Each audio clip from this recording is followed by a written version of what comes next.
আগে পিছিয়ে ভিডিওটা দেখেন না, দেখলে বিপদে পড়বেন। আচ্ছা, যেহেতু প্লে করছেন একটু দেখেন।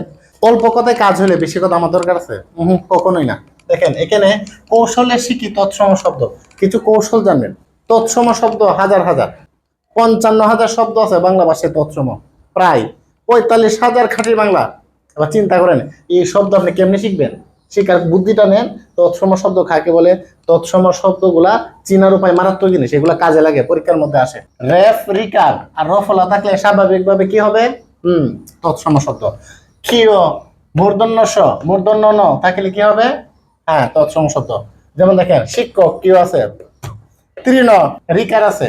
দুর্বার কি আছে? রেফ আছে। মনুষ্য কি আছে? মূর্ধন্য স জফলা। হরিণ মূর্ধন্য ন। যে কোনো দিকের নাম যদি থাকে তাহলে কি হবে? দিকের নাম, তাহলে হবে তৎসম শব্দ। যেমন কি উত্তর, দক্ষিণ, পূর্ব, পশ্চিম, হ্যাঁ, ঈশান, অগ্নি, বায়ু, এগুলা দিকের নাম বলছি। দিক কয়টা? দিক 4টা। আরে না, দিক হলো 10টা। 10টা দিকের মধ্যে যে কোনো দিকের নাম যদি হয় তাহলে এটা কি হবে?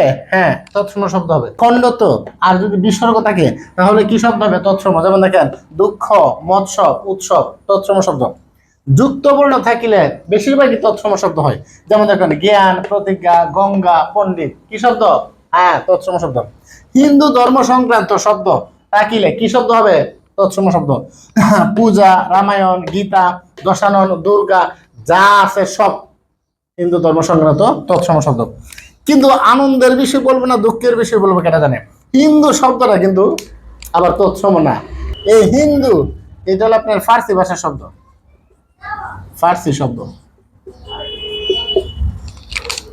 এই যে ভিডিওটা দেখছেন বিপদে পড়ছেন না? এই যে এতগুলা জিনিস আপনি এখন মেমোরির মধ্যে লুট করছেন, আগে গেছিলাম ভিডিওটা দেখেন না, লুট করছেন আপনার মেমোরিতে এখন ঢুকছে। মানে আল্লাহর দেওয়া প্রদত্ত মেমোরি, এই স্মৃতি আপনি যে আমি বরাট করে দিলাম একটু অল্প 1-2 মিনিটে অনেক কিছু শিখে ফেলছেন। এদিকে আপনার ক্ষতি হয়েছে না? এইরকম ক্ষতি হবে আমরা দেশে করি, ঠিক আছে? এরকম ক্ষতির ফাঁদে পড়েন না যে। আসসালামু আলাইকুম।